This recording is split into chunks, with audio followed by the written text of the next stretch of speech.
casa de estudios. Ha sido ponente en la Asociación Argentina de Filosofía del Derecho y expositor en la Maestría de Filosofía del Derecho de la UBA. Hasta la actualidad ha publicado 4 libros en torno a la filosofía y el derecho: En los valles umbríos de la conciencia, del año 2017, el ensamble Ius Filosófico en la narrativa literaria de Arguedas, del año 2018, la teoría de la pena bajo una rúbrica filosófica, del año 2019, Nietzsche y la sombra. Por otra parte, ha publicado textos académicos en algunas revistas institucionales de la Universidad de Buenos Aires y otras en el Perú. Entonces, dicho esto, le cedo la palabra al profesor Luis Fernández Zambrano. Adelante. Hola, muy buenas noches a todos los presentes dentro de este contexto digitalizado.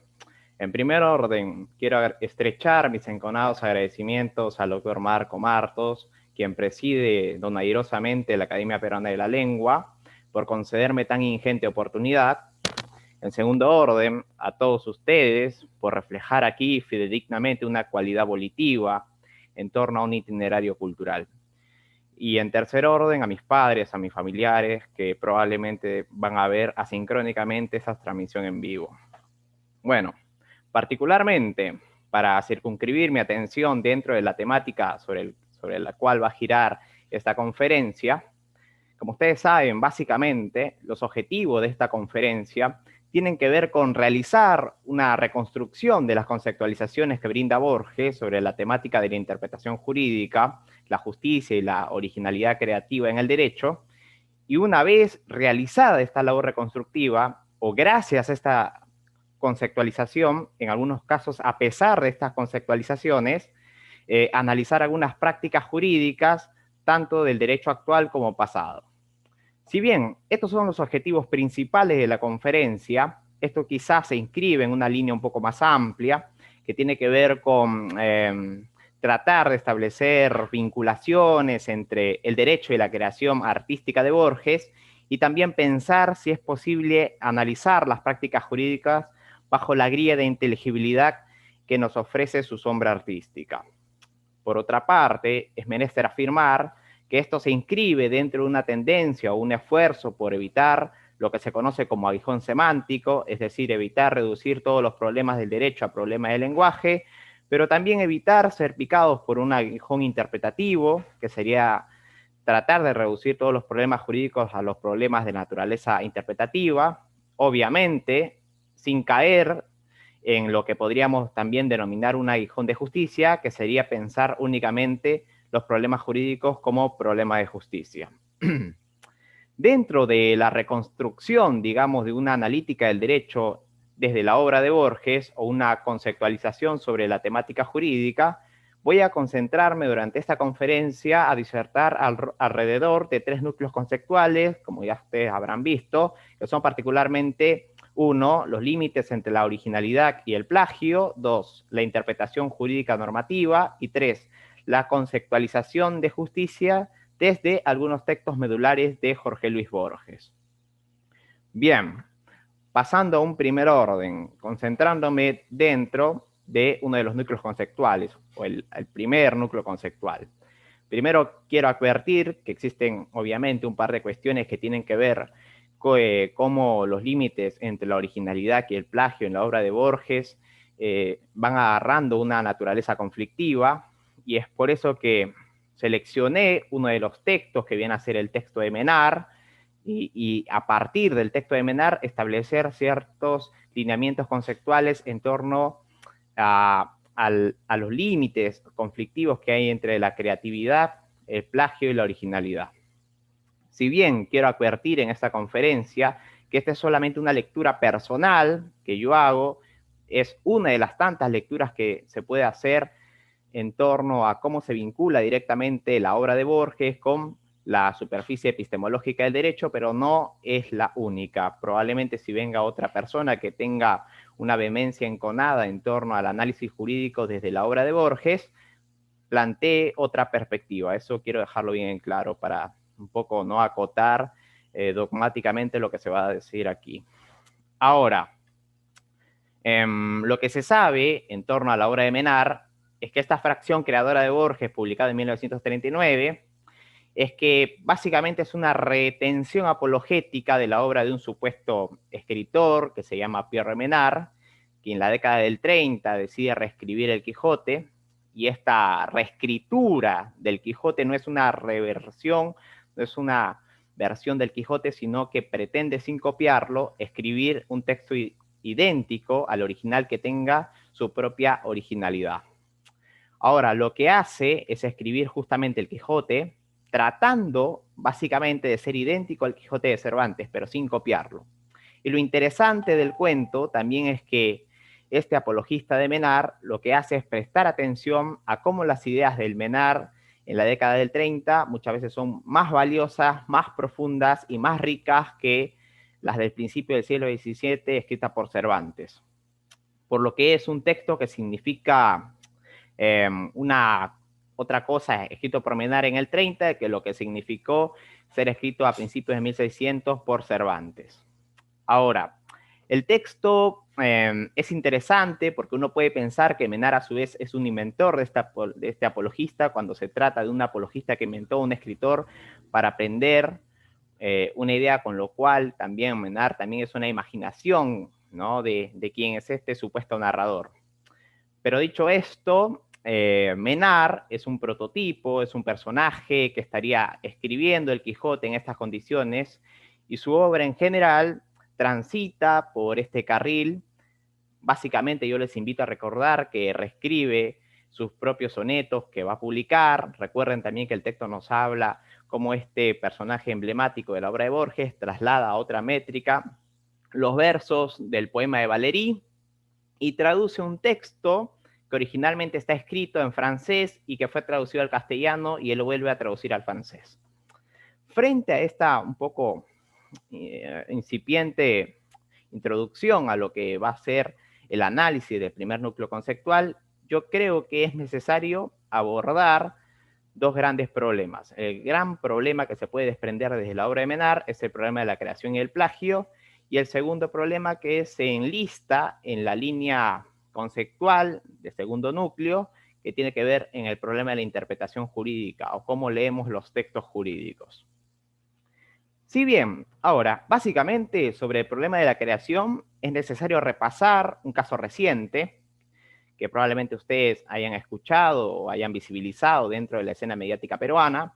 Es el caso del artista plástico chino muy conocido que es Ai Weiwei, que justamente él adquirió en los años 90 unos jarrones chinos de aproximadamente 2000 años de antigüedad y los fue interviniendo. Recordemos que a uno de ellos le puso el logo de Coca-Cola, y esta fue la obra de un jarrón antiguo con el logo de Coca-Cola. Ahora, otras obras que también hizo algunos años más tarde, más o menos en el año 1995, es un tríptico donde él tomaba el jarrón de los chinos que había comprado, lo soltaba y se destrozaba, ¿no? La obra es un tríptico de 3 fotos de Weiwei con el jarrón en la mano, con las manos abiertas y con el jarrón destrozado en el piso. Y lo interesante que es que estas intervenciones de los jarrones chinos terminaron siendo obras artísticas incluso más valiosas que el propio jarrón chino antiguo. Ahora, unos años más tarde, precisamente en el año 2002, se hizo otra obra artística donde el coleccionista de arte que había comprado el jarrón chino con el logo de Coca-Cola se para frente a otro artista plástico que también le sacó 2 fotos iguales a la de Weiwei, es decir, tirando su jarrón chino de Coca-Cola. En otras palabras, remitía a la otra obra de Weiwei. Para analizar esto existe un crítico chino muy interesante que describe estas obras de la siguiente manera, más o menos parafraseándolo porque no recuerdo la cita literalmente. Un artista suizo crea una obra de arte que consiste en que un coleccionista suizo arroja una antigua urna que fue convertida en una obra de arte contemporánea por un artista chino, y a su vez esta nueva obra de arte suiza es una parodia de una obra de arte contemporánea del mismo artista chino que dejó caer una urna antigua de China unos años antes. No sé si se entiende, pero bueno, si no después me escriben, no hay ningún problema.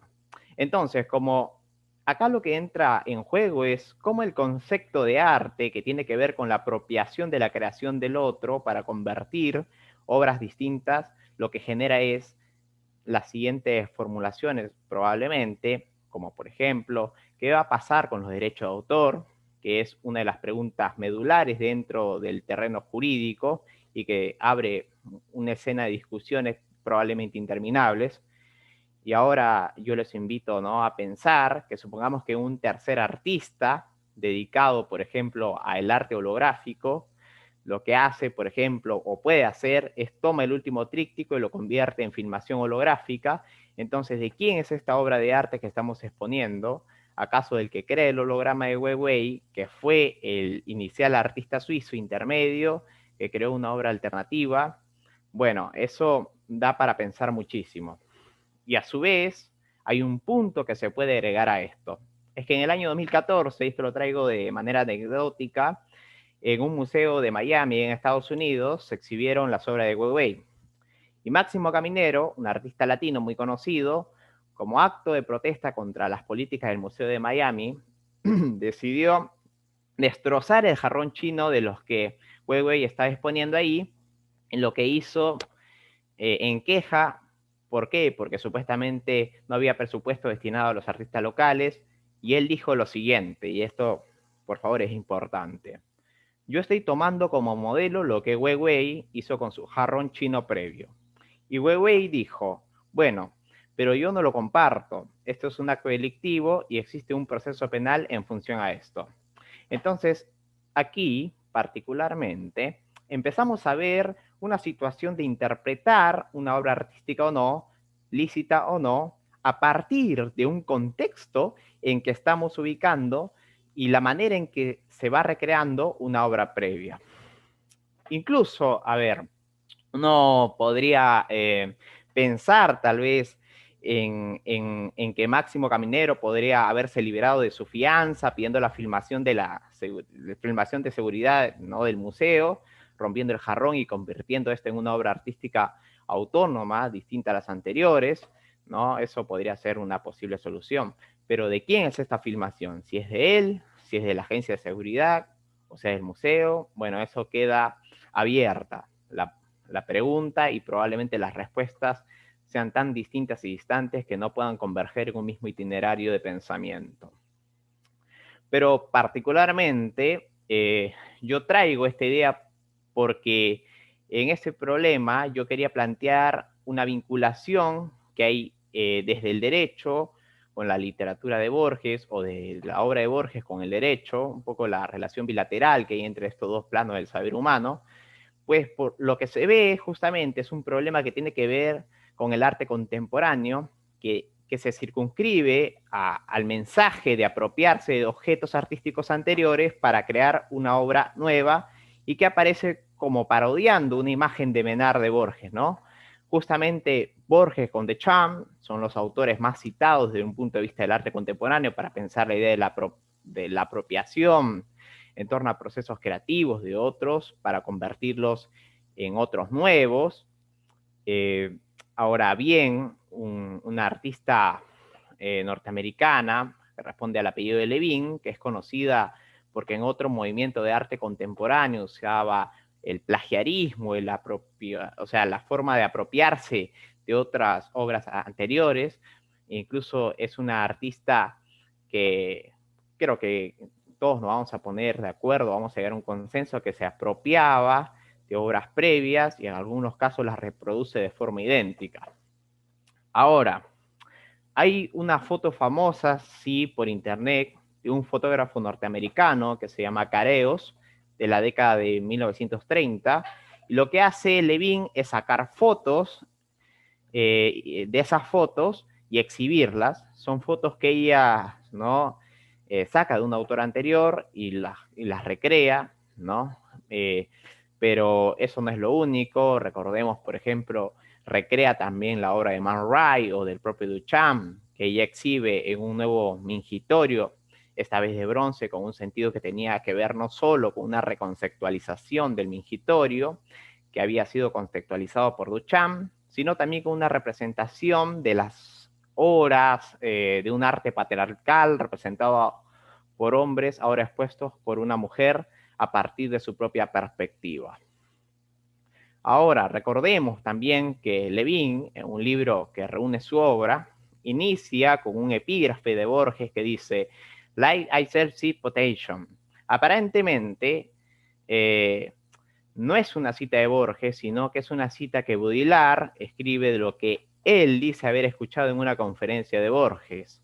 Y digo esto ¿por qué? Porque existe un artículo denominado Borges a la carta, en donde se cuestiona la manera poco seria de Baudrillard de interpretar a Borges. Eso lo traigo de manera anecdótica.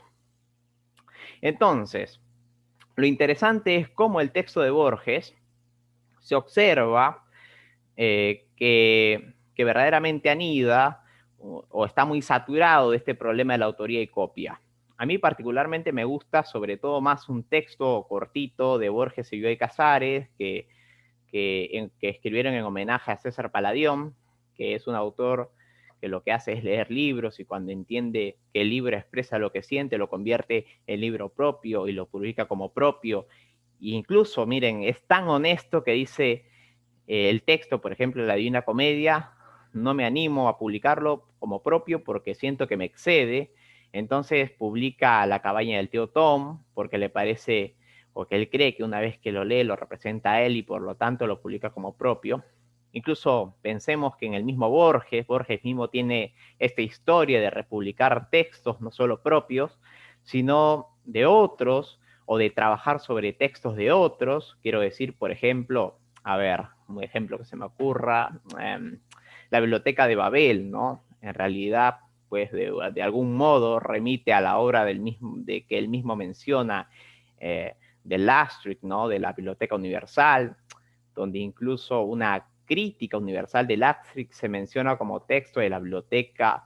Las obras, por ejemplo, perdidas de Tácito, que Borges incluye en su propia biblioteca de Babel. Además, por ejemplo, reescribe también al personaje Martín Fierro, le da nombre y le da, por ejemplo, biografía a Cruz, que es un personaje central dentro de algunos textos. Recrea un final de Martín Fierro, cómo moriría en manos de Moreno. Es decir, con su propia obra también ocurre lo que ocurrió con Fernández Mayo, con El Hacedor, que tuvo que ser quitado del diagrama del mercado porque en una reescritura del texto de Borges verdaderamente generó muchos problemas dentro de la escena cultural.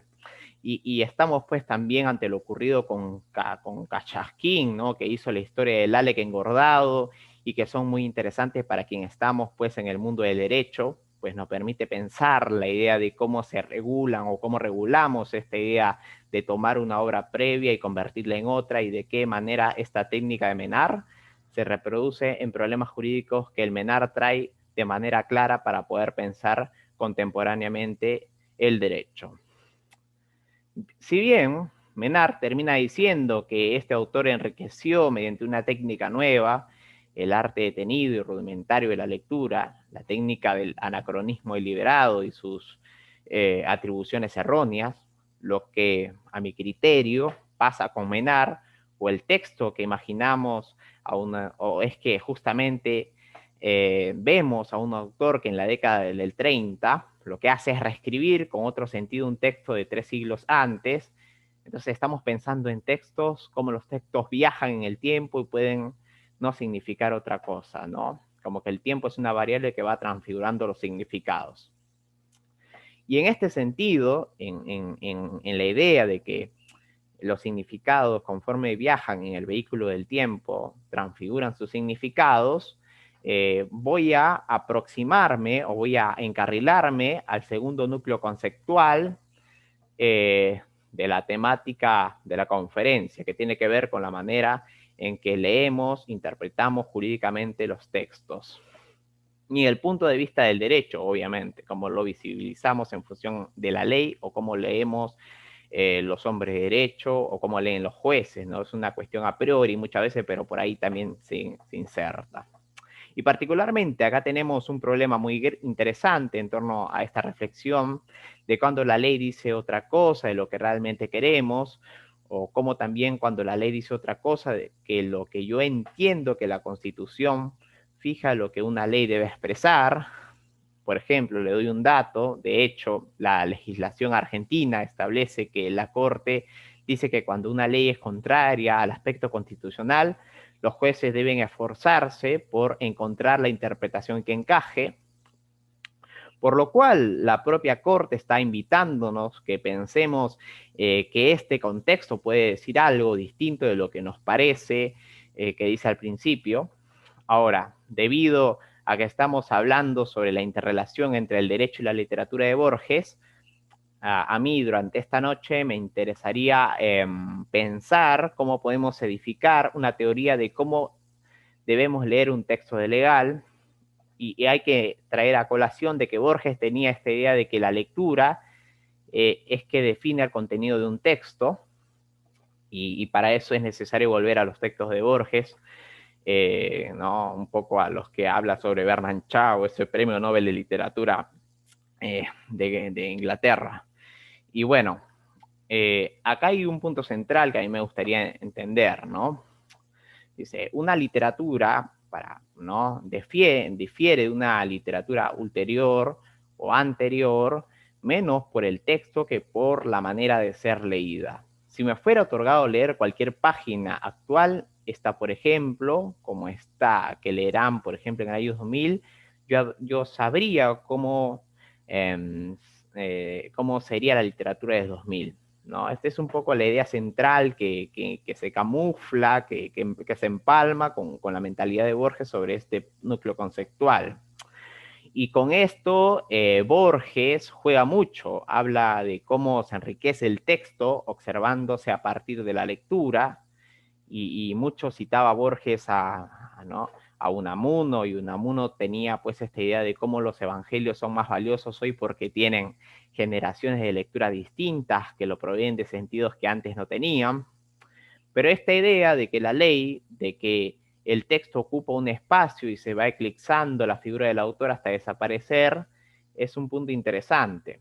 A ver, recordemos que la ley es el nombre plus ultra de todo el derecho, ¿no? Porque la ley no tiene autor definido en sí, ¿no? Si bien conocemos los abogados el Código Penal, el Código de Vélez, el Código de Cádiz, etcétera, etcétera, pero esto ante todo tiene que ver con el conocimiento de la genealogía de la ley. Un poco ahí se apela a los aportes que ha hecho ese pensador posmoderno, ¿no? Que es Michel Foucault durante los seminarios y cursos y conferencias en la década del 70.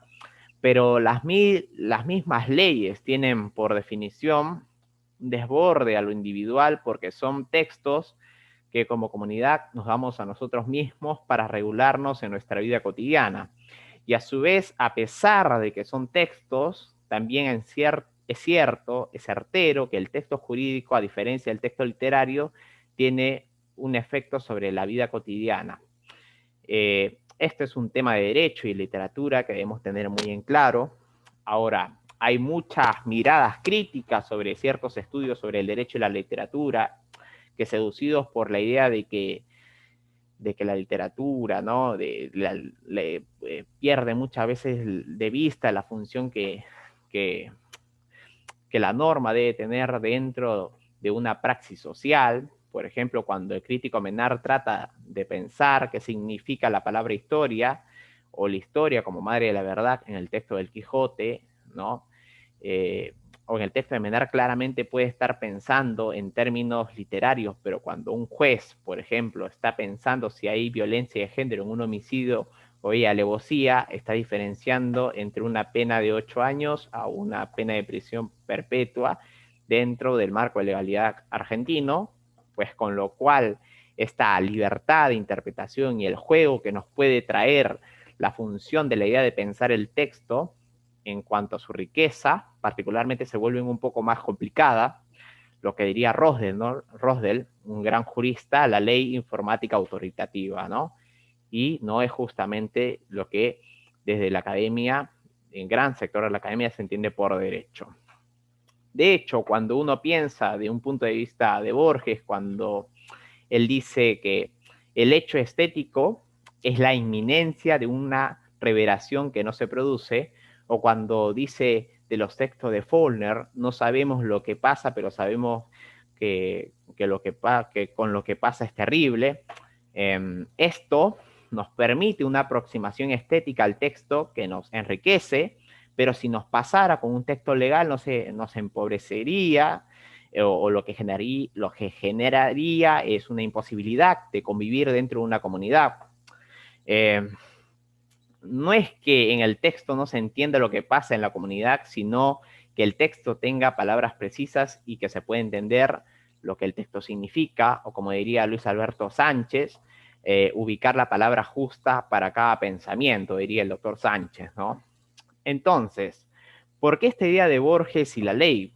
Muchos pueden estar cocinando esa idea en su cabeza, pues porque el problema de interpretar un texto y entenderlo en función al tiempo es un punto en el que ambas lecturas convergen, o sea, tanto la lectura del texto literario como la lectura del texto normativo. Y hay aquí como dos grandes escuelas en pugna históricamente, que son el interpretativismo y el antiinterpretativismo, que últimamente se han vuelto muy en boga porque se ha divulgado mucho a partir de ciertas discusiones normativas, pero que tiene que ver cómo interpreto el texto o cómo lo leo, con la interpretación de como lector me permita la libertad de darle sentido que yo entiendo que se debe tener en el momento dado que yo le debo aplicar, o el texto en función del sentido de sus palabras, y cuando pienso en el sentido de sus palabras que tienen el texto, es que se crearon en el sentido de las palabras que el legislador me dio al momento de crear la norma. Bueno, porque básicamente lo que critican algunos partidarios de una de estas escuelas es que los interpretativistas convierten a los jueces en coautores de la norma, ¿no? Entonces, ¿qué hace que unos jueces tengan libertad de interpretar? O sea, permiten a través del juego de la discusión sobre el contenido de una ley darle un sentido que la ley primeramente no tenía, y esto atentaría contra la división de poderes, un poco aludiendo a la visión que tenía Montesquieu, pero no la oficializada, sino la que tenían otros académicos como Soriano. Y tenemos pues justamente un congreso en este sentido que produce una ley, y los jueces que empiezan a darle un contenido que la ley incipientemente no tenía o no anidaba. Entonces, yo pienso que acá se va a condensar un punto interesante, que es la idea de cómo la ley, o sea, la idea de que la ley a través del tiempo va cambiando sus significados. Y esto es algo que no solamente dice Menar, sino que también lo establece la Corte Interamericana. Por ejemplo, en Atala Rifo contra Chile, dice que los textos viajan en el tiempo y cambian su significado. La Corte Argentina también tiene fallos donde menciona que una norma que podría haber sido constitucional en un momento se vuelve inconstitucional con el paso del tiempo por el cambio del contexto al que debemos aplicar. Y yo tengo entendido también, por ejemplo, es que acá en Perú hubo un momento donde sí se dio cabida a la pena de muerte, pero si quisiéramos aplicar desde una norma inferior a la Constitución peruana, desde un punto de vista kelseniano, eso sería anticonstitucional, y creo que el contexto legal vigente en el Perú así lo demuestra.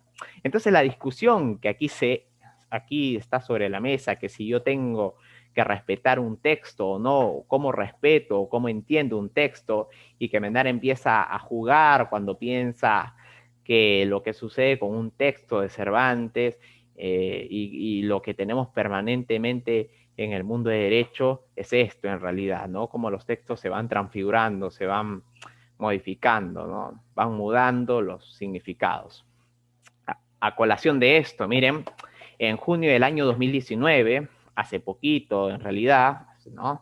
En Boston hubo un fallo famoso en la Corte norteamericana sobre la discriminación laboral contra las personas gays o trans, y lo que tenemos son votos de mayoría y minoría en este fallo. Y la mayoría dice, yo voy a interpretar el texto del Acta de Derecho Civil de 1904 de manera textual. Y el texto dice esto. Y la minoría dice, no, yo lo interpreto de manera textual y el texto dice esto otro. Y ambos, tanto la mayoría como la minoría, están enarbolando una idea de que aquellos están planteando es lo que el sentido de la norma dice de manera literal y ambos, o sea, hacen a la norma hablar literalmente lo opuesto. Entonces, ¿cómo leemos un texto o cómo es esta idea de que el significado del texto viaja en el tiempo, ¿no? Y en el derecho en general hay una idea de ir a la voluntad del legislador, de ir al sentido de la norma. Ahora, este es un punto muy criticable, pues al ir ¿no? al sentido del legislador parece razonable de muchas trincheras, pero cuando uno habla con otro y no le entiende lo que dice o lo que me pregunta, es que, o lo que me quiere decir, entonces ahí surge un problema. Esto es lo básico en cualquier comunicación entre personas, pero sin embargo, cuando vamos a ver cómo se interpreta, nos encontramos con que hay muchos fallos, incluso fallos de la Corte, que lo que nos dicen justamente que importa ante todo la voluntad del legislador, pero por el otro lado, ahí viene el punto, nos dicen que la voluntad del legislador son solo opiniones que se vierten en una discusión parlamentaria. De hecho, no podemos saber nunca qué es lo que es el legislador asevera por varias razones. A ver, la primera, porque no hay un solo legislador. Existen muchos legisladores, más de 100 legisladores, a promedio en diversas realidades, ¿no? parlamentarias latinoamericanas. Segundo, porque estamos hablando del legislador cuya imagen nosotros nos hicimos, no es el legislador en sí, sino es una interpretación sobre el otro ente. Y tercero, porque lo que él dijo puede ser reinterpretado de manera distinta a consecuencia de la segunda causal que expuse. Cuarto, y de manera, ¿no? para ir un poco blindando esto, porque como también decía Scalia, un texto clásico, en la democracia, esto sí lo acuerdo, en la democracia lo importante es lo que dice la ley, no lo que los legisladores pensaron cuando decidieron qué era lo que una ley debe decir. Entonces, volviendo a la idea de qué manera se entiende un texto a través del tiempo, hay algunos ejemplos en el derecho latinoamericano que son interesantes. Por ejemplo, en el caso argentino, las cárceles, por ejemplo, en el artículo 18 de la Constitución argentina, dice que las cárceles son para seguridad y no para el castigo de los reos. Y eso, la doctrina y la jurisprudencia empezó a construir una idea de seguridad, de cómo la reinserción social o como la educación, ¿no? O sea, bien ligado a este punto en realidad. Es decir, la seguridad empezó a significar algo distinto a lo que la seguridad decía en el texto y siguió que tal vez al común denominador de los conjuntos poblacionales se le pregunta, o yo le pregunto, si las cárceles son para castigos, probablemente me dirían que sí, y las cárceles siguen para castigo de personas detenidas, ¿no? Que están en ellas, pero así funciona la cárcel muchas veces en el imaginario colectivo promedio. Sin embargo, cuando subimos al rol del discurso constitucional, llegamos a la conclusión de que las cárceles no son para castigo, sino son para otros fines. Entonces las discusiones se remiten a las discusiones interpretativas históricas. Pues la seguridad históricamente se refería a la cárcel como un instrumento institucional de coerción o como detención antes de la condena. Entonces, históricamente para seguridad, no para castigo, significaba válido.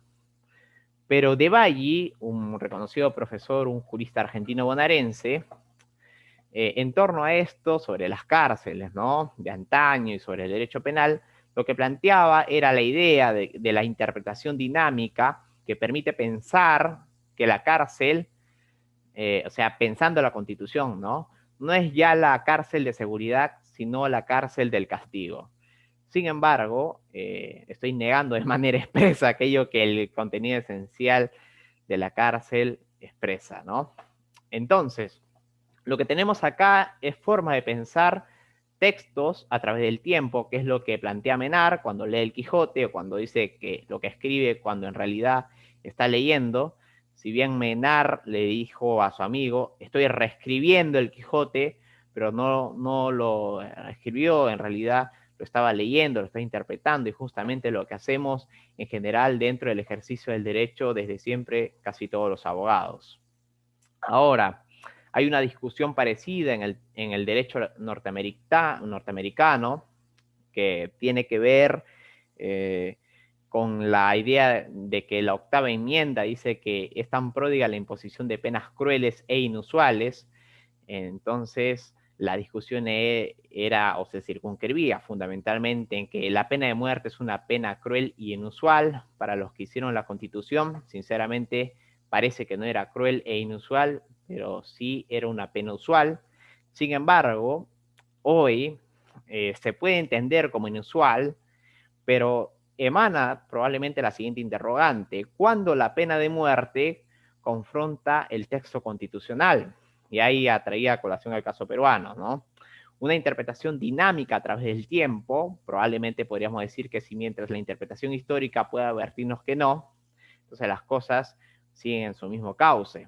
En el derecho penal, por ejemplo, lo que tenemos como problema aparte es que tenemos el principio de legalidad, que es como la columna vertebral. Entonces nosotros tenemos la obligación de fijar reglas claras que permitan a nuestros ciudadanos poder manejarse en comunidad sin temor a la inseguridad, sin temor a la tiranía, sin temor que se pueda predicar de ellos la realización de una conducta delictiva, porque estas conductas básicamente están expresamente previstas por la ley. Este básicamente es el principio de legalidad. Ahora, cuando hablan de interpretación y me doy cuenta que yo con la interpretación puedo decirle a la ley otra cosa, el problema que tengo es que estoy entrando por la ventana de lo que había podido entrar por la puerta. Es decir, no me sirve de nada tener un principio de legalidad que es estricto con relación a la ley, si después podría habilitar a los jueces a ampliar la forma de interpretar la ley para hacerle decir cosas que la ley no dice. Entonces creo yo que el problema central aquí, en mi opinión, es que lo que están en contra de la interpretación de la ley, lo que plantean es que no queremos que los jueces manipulen el contenido de la ley y por lo tanto la ley es clara, precisa y debe ser respetada en función de su contenido, pero por cierto, es que cuando el texto de Menar nos trae este problema, lo que pone en evidencia, esto es algo propio de los textos y la literatura, no es que yo estoy pretendiendo mediante esta saturación de modificación de contenidos inventar algo que pasa, ¿no? Esto pasa en realidad con todo texto. Todo el texto al poder ser leído es materia de interpretación. Entonces el problema que tengo acá es contra una cierta sobreinterpretación que me puede dar cierta inseguridad, pero lo que no puedo hacer es negar que esta interpretación existe porque esto es parte de la manera de leer. O como diría Borges, ¿no? Voy a leer un libro de 2000 porque tengo el contenido de la lectura de 2000. Voy a leer los Evangelios o el Quijote, como diría Unamuno. Ahora, en función de lo que yo sé ahora y no como lo leía Cervantes, porque sinceramente yo no soy contemporáneo de ellos, ¿no? Ahora, recordemos que hay una frase muy linda de Miguel Unamuno que dice, ¿desde cuándo es el autor del texto el que lo va a leer mejor? Entonces, parece que la solución está en la posibilidad de sentar un contrato de lectura que se pueda pensar también por fuera del derecho, y para eso me parece muy importante que la obra de Borges sea como un tándem que esté siempre a la palestra para disposición de los juristas. Básicamente, cuando yo ingreso en un texto y viajo, por ejemplo, a la luna o veo muertos vivos, ¿no? La credibilidad está de por medio y hay un contrato de lectura con el autor que me permite a mí ingresar en ese texto sin detenerme antes diciendo que eso no puede pasar. Y lo que decía Humberto Eco en un texto es que tiene que haber una estrategia de escritura por parte de quien escribe para poder atrapar los caminos de lectura que va a tener el intérprete.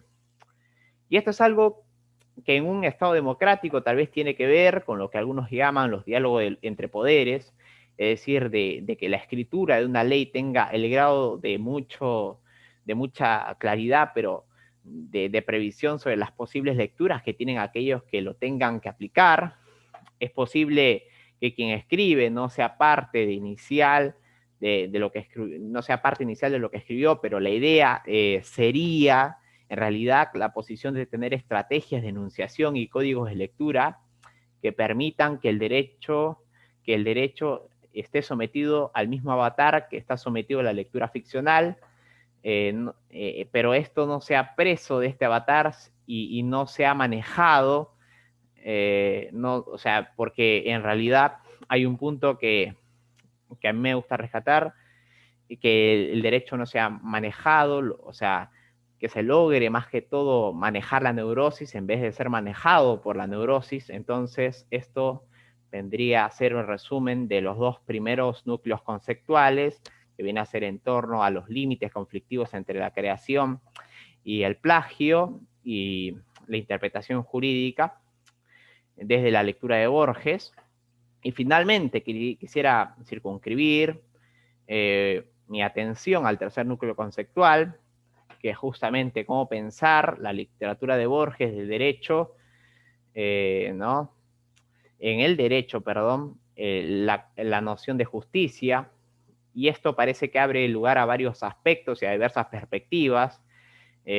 También me interesaba porque permite de algún modo desmontar algo ¿no? algo que sigue vigente, que parece que hace falta ¿no? Un poco de interés y énfasis por desmontar esta imagen, pues, ¿no? De un Borges alejado, despreocupado del entorno del presente, de la realidad. Esta lectura que en los años 60 fue muy fuerte, fue muy sólida, que justamente por eso yo hablo de una cristalización, ¿no?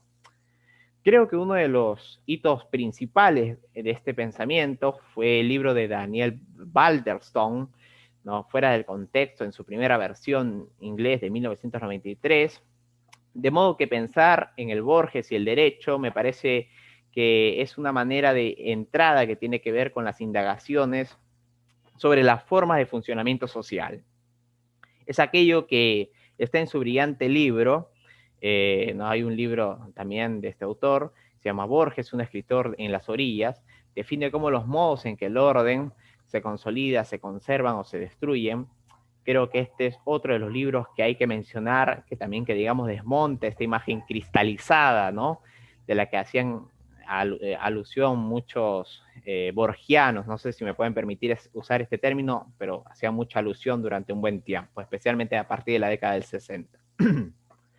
Ahora, para este recorrido, les propongo aludir a un cuento que a mí me gusta mucho, que es Utopía de un hombre que está cansado, que se publica en Argentina en 1974, y que está recogido un año después del libro de Arena.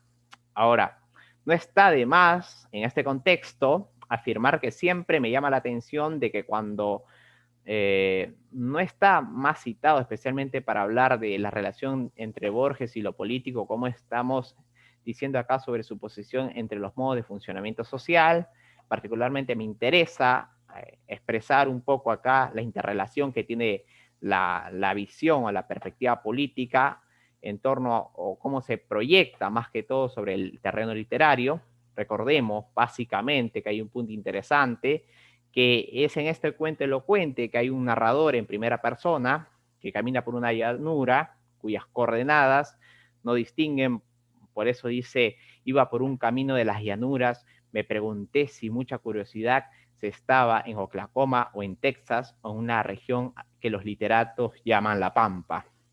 Ya tenemos ahí ciertas coordenadas curiosas de homologación espacial. Luego se encuentra con este hombre gris, sin nombre, quien va a ser su interlocutor, un caminante indefinido del futuro que permite, digamos, este contrapunto entre lo que va a ser el presente del narrador y este futuro utópico que ya se está introduciendo por la palabra en el título. En realidad, en torno a este texto hay muchas citas que me parecen que son muy ilustrativas para dar cuenta de este camino que plantea. Por ejemplo, la idea de nación, el narrador cuenta, ¿no?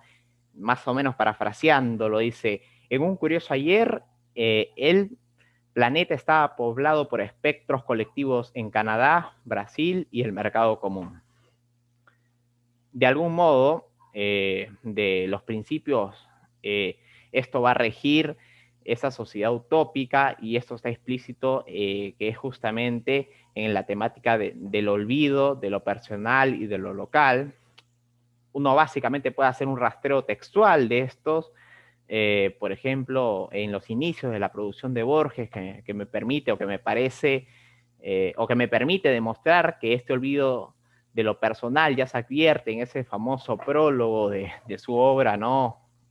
Creo que una de las más conmemorativas, que es Fervor de Buenos Aires, ¿no? Con la cual hace un redescubrimiento de Buenos Aires cuando viene a Europa, cuando el prologuista precisamente dice, ¿no? Si en estas páginas hay de algún verso logrado, perdóneme lector el atrevimiento de haberlo escrito yo antes que él. Todos somos uno, pocos difieren nuestras naderías. Entonces, me parece que esta idea del olvido de lo personal que está en este cuento, podríamos decir de la madurez del 74, es rastreable desde sus inicios, ¿no? Con el de Fervor de Buenos Aires.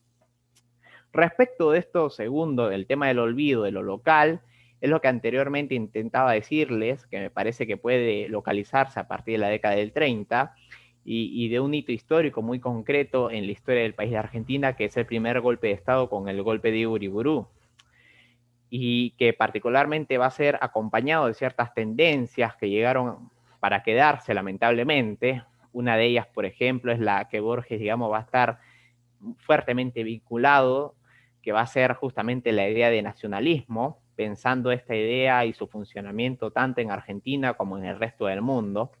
Ahora, yo los invito también a pensar que la década del 30 es una década de consolidación de totalitarismos, y que Borges en muchos de estos textos lo que va a hacer es analizar con los mismos parámetros, al punto que va a asimilar la idea de fascismo, de nazismo, lo que va a hacer la Argentina en la década del 40 con el peronismo, y luego después con el primer y segundo y el tercer peronismo.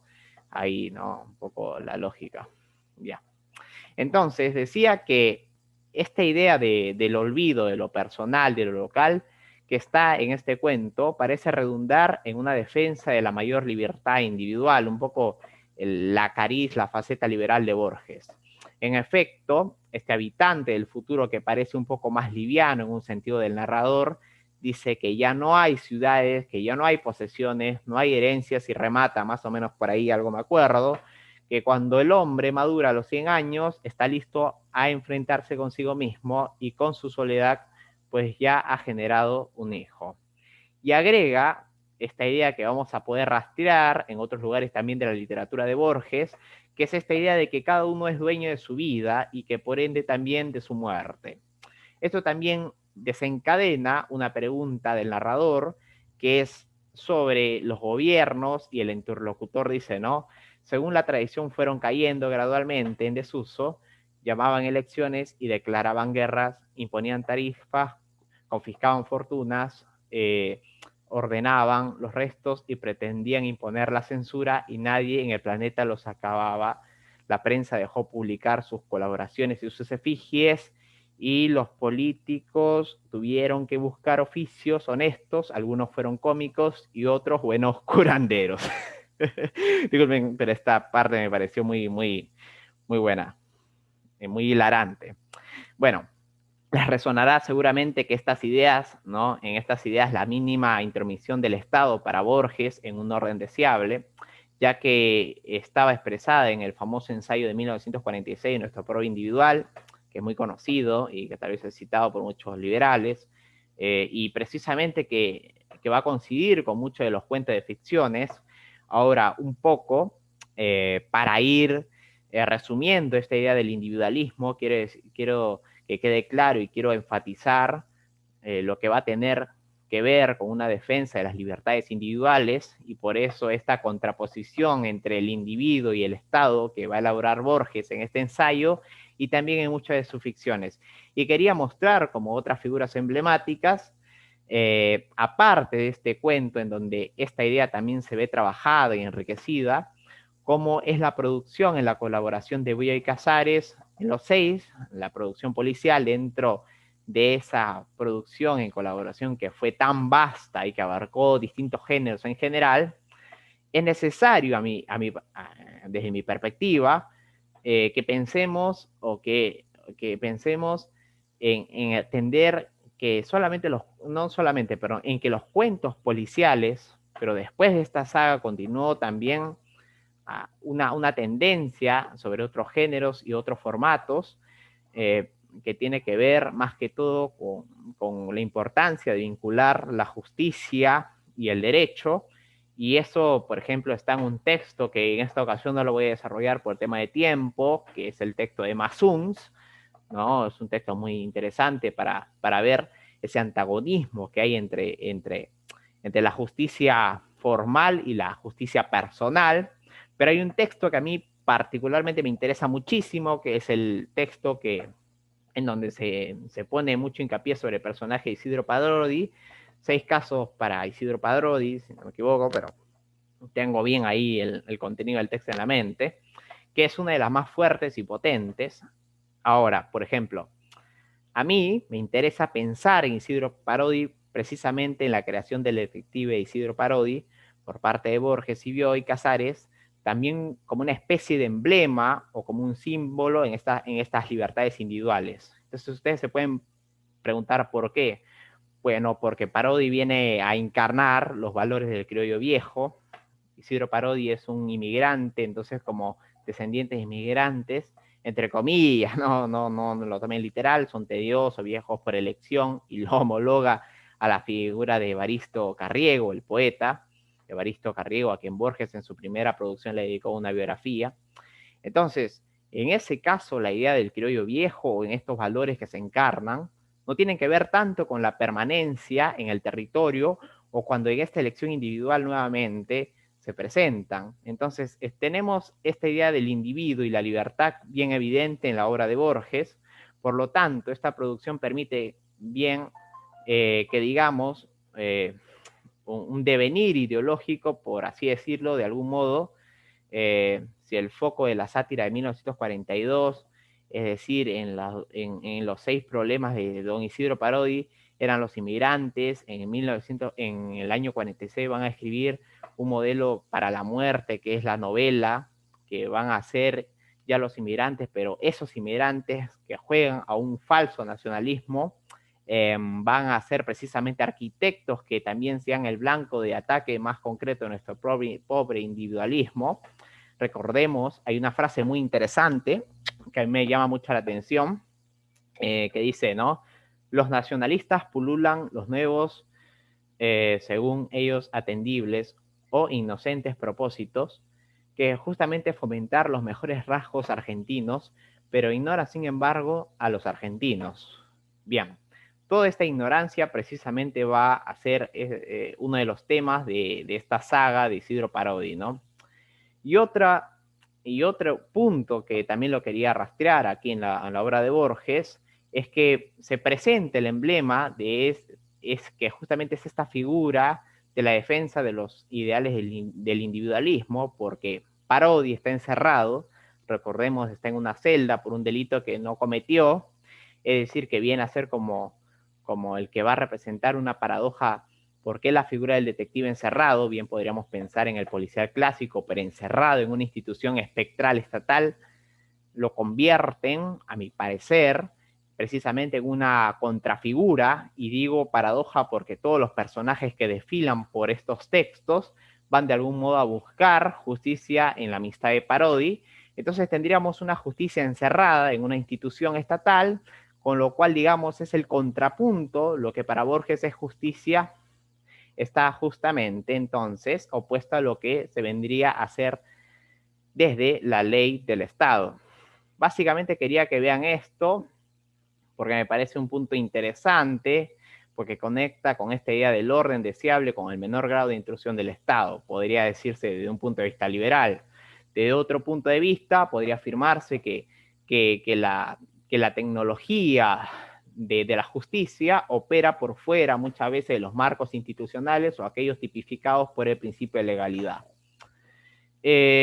Básicamente, ese sería uno de los resultados fundamentales, qué sé yo, de de la idea que quería abarcar durante esta noche. Probablemente si hubieran otras personas que dominaran la temática borgiana, disculpen si está permitido utilizar este texto aquí, pero ha sido una vinculación tal vez muy subjetiva de lo que podría simbolizar una articulación entre la obra de Borges y los problemas y los futuros que probablemente tiene que ver con la temática jurídica. Disculpen ciertas incoherencias, quien está hablando viene de ciencias jurídicas, no viene de literatura. Probablemente si llegara un estudiante o un perito de materia literaria, plantearía una lectura de la realidad jurídica y borgiana muy distante, distinta a la mía, y por ello creo que no sería inválida, sino todo lo contrario, sería complementaria. Y bueno, hasta aquí me detengo, y bueno, muchas gracias por soportarme. Muchas gracias. Muchas gracias, profesor, por su intervención, y agradecemos también al público que nos ha acompañado esta noche en la conferencia titulada La sombra creadora de Borges sobre el terreno jurídico contemporáneo. Como les comentamos al inicio, esta conferencia ha sido transmitida también por la página de Facebook de la Academia Peruana de la Lengua. Pueden regresar y revisar el video, y también lo encontrarán en todas nuestras redes sociales. Agradecemos nuevamente al conferencista Luis Fernández Zambrano por su exposición, y agradecemos nuevamente al público que nos ha seguido por Facebook y por la plataforma de Zoom.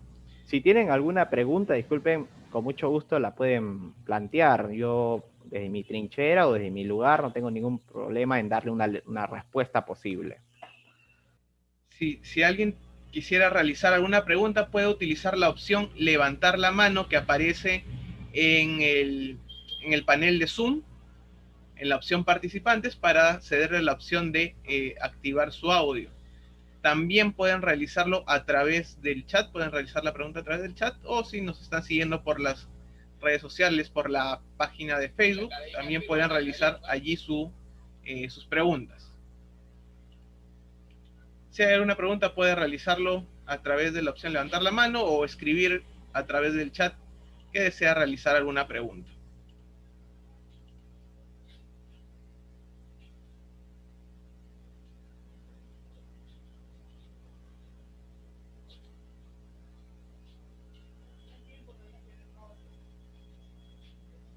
Recuerden que si quieren realizar una pregunta, pueden hacerlo a través del chat, solicitar la opción de de activar el micro, o utilizar la opción levantar la mano, o a través de las redes sociales también pueden realizar la pregunta y será leída aquí al expositor.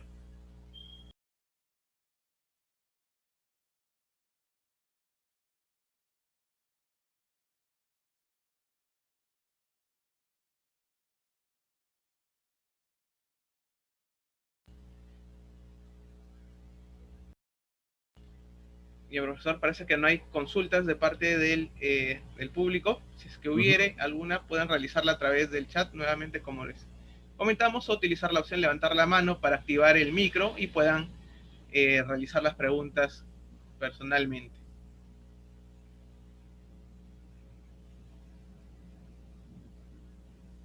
Como les comentamos, recuerden que pueden volver a revisar la conferencia, a ver el video a través de las redes sociales de la Academia Peruana de la Lengua. Esta ha sido una transmisión en vivo y también estará en la página de YouTube de la Academia Peruana de la Lengua.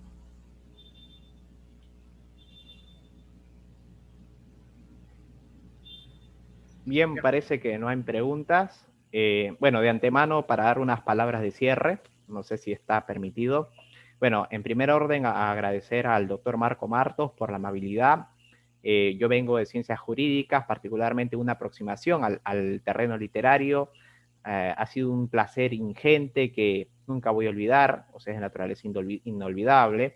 En segundo orden, agradecer a todos los presentes que de alguna u otra manera se tomaron el atrevimiento de escucharme. Sé que tal vez muchos de ustedes están bajo la usanza de absorber un poco el atavio disertativo de naturaleza literaria y un poco les cuesta tal vez insertarte a plano jurídico, pero esta conferencia tiene el objetivo fundamental de presentar a un Borges no tan cristalizado en el terreno literario, sino un Borges que se puede abrir o que se puede prolongar hacia otras facetas del saber humano, y creo que eso enriquece hondamente nuestro quehacer como académicos y obviamente como seres pensantes. Así que les agradezco rotundamente, agradezco al doctor Marco Martos, a todos los miembros de la Academia Peruana de la Lengua, saludo, bueno, me despido, saludos a mis padres, Román y Rosa, y a mis hermanos. Hasta luego. Muchas gracias al conferencista y muchas gracias nuevamente al público que nos ha acompañado esta noche. Eso es todo, y les invitamos a que puedan revisar la página de la Academia Peruana de la Lengua y allí puedan ver las novedades de los eventos que se realizarán en el presente año. Muchas gracias y buenas noches con todos.